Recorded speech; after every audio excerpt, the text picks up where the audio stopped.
My name is Ian Mann, and I am joined by my colleague here in Hong Kong, Dayton Riddle. Welcome, Dayton. Ian, thanks for having me back. It feels like only yesterday I was here talking about Supreme Tycoon, but... I don't know how we tricked you into coming back, but thank you very much for attending. You obviously enjoyed the first session immensely. Of course. So today, we're going to be talking about a very weird line of cases in the Cayman Islands, which I'll just call the sort of Emmadart point, which sort of flip-flops and seems to have settled for the moment, but watch this space. We're always looking for opportunities to change the law again. But it had quite serious consequences in a number of cases involving fairly substantial companies here in Asia. So, broadly, what is the Emmadart point, if I can put it that way? Sure. I think at its core, simplest terms, it's whether or not the directors of the company have the right to bring a petition to wind up the company with or without shareholder approval. So the UK position back in 1979 with Emmadart said that, without a specified power in the Articles of Association, a company's directors cannot bring a winding up petition without shareholder resolution or shareholder approval. But very old law, but that sort of rather sounds fair, doesn't it? Because as a subscriber to shares, as a shareholder, you don't expect the directors to be winding up the company anytime soon. Well, yeah, I would agree with that, up until the extent that the company is insolvent. Because at that point, the actions of the directors should be to the creditors and not to the rights of the company as a shareholder. So once you become insolvent, then the company should move towards insolvency and winding up. And of course, if I was a director, I'd obviously be terrified about some claim against me personally, because I don't want to be trading. There's a public policy issue, actually, as well as then one for personal liability. I don't want to be trading whilst the company's insolvent. But, why would shareholders ever resist such a proposition? I suppose they'd be saying, the company isn't insolvent, or arguing that. Yeah, I would imagine that, or it could just be that there's other like looking for a sweetener, essentially. Yeah, effectively trying to get as much out of the action as possible. And listen, you call it a sweetener when you act for shareholders, and you say, you're unfairly trying to extract value out of an insolvent company in a restructuring when you act for the company, don't you? It's just that's where you are in the capital structure, I suppose.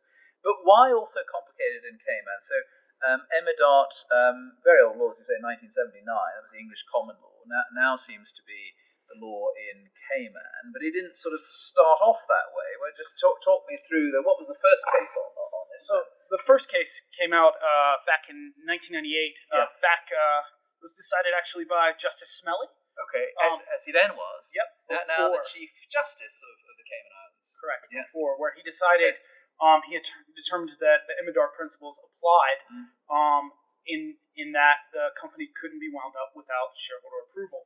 Now, if we fast forward to 2011, Justice Jones looked at the 2009 revision of the company's law and made the determination that the directors could wind up with or without any specific power.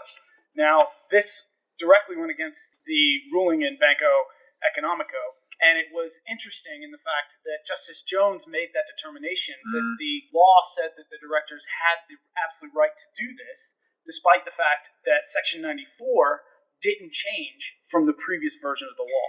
Well, let's look at this, because it was a sort of, how do I put this? A left field decision, wasn't it? Section 94, subsection 2 of the company's law just says it. It says quite clearly that the directors need an express provision in the Articles of Association in order to present that winding up petition. End of, right? Yep. And so how does Andrew Jones sort of reason around that? With difficulty. Yes. You can't justify it. Yeah. He's being pragmatic, essentially. Yeah. Right? Effectively, he's looking for a valid way to introduce a restructuring activity for, in particular, Cayman listed companies, who are then because it makes it very difficult to seek to have a director be able to wind up a company if you're having to seek shareholder approval at an EGM of a listed company. So, and actually, just to give people context, 70% of the companies listed on the Hong Kong Stock Exchange are offshore companies, either Cayman Islands or Bermuda. And in order to effect a restructuring, you often put that company into provisional liquidation. In order to do that, you need to present a petition as well, which obviously you're not going to pursue. You're just going to, through a summons, have that PL. And so, to be fair to Justice Jones, most people thought that was a very sensible decision as a matter of pragmatism. But then Justice Mangatal, when we get to the case of China Shanshui, and if we're talking Cantonese, it is pronounced Shanshui, not Mandarin, where they'd say Shanshui. But in China Shanshui, everything changes again. And how so, Dayton? Well, actually, Mangatal takes a look at the literal reading of the actual statute and says that Section 94(2) actually applies to all companies. It doesn't just apply just to solvent companies. And therefore, she reverts back to Justice Smelly's interpretation of the statute, and the Emmadart then applies. As a result of that, basically, it means that all companies that were incorporated prior to March 1st of 2009 had to have shareholder approval in order to be wound up in the Cayman. Wow. And if they were after March 1st, 2009, they would have to have specified power in the Articles of Association in order to be able to be wound up by the directors. I suppose you're going to tell me Harney's has a little cottage industry in suggesting to people that if it wants to make amendments to its monarchs, it better get on with it, right? Exactly. That must be right as a matter of a forensic decision, a lawful decision. Justice Mangatal must be absolutely right, but it was a terrible shame in the context of China Shanshui, of course, because an appointment of a PL would have imposed a moratorium, which would have stopped just all of the wasteful, countless number of lawsuits involved in that company, and might have rescued the company better, as it were. But what a dilemma! And so, is that the end of it? Can all of this flip flopping, as it were, stop? And can we tell our listeners that it's all just Emmadart, essentially?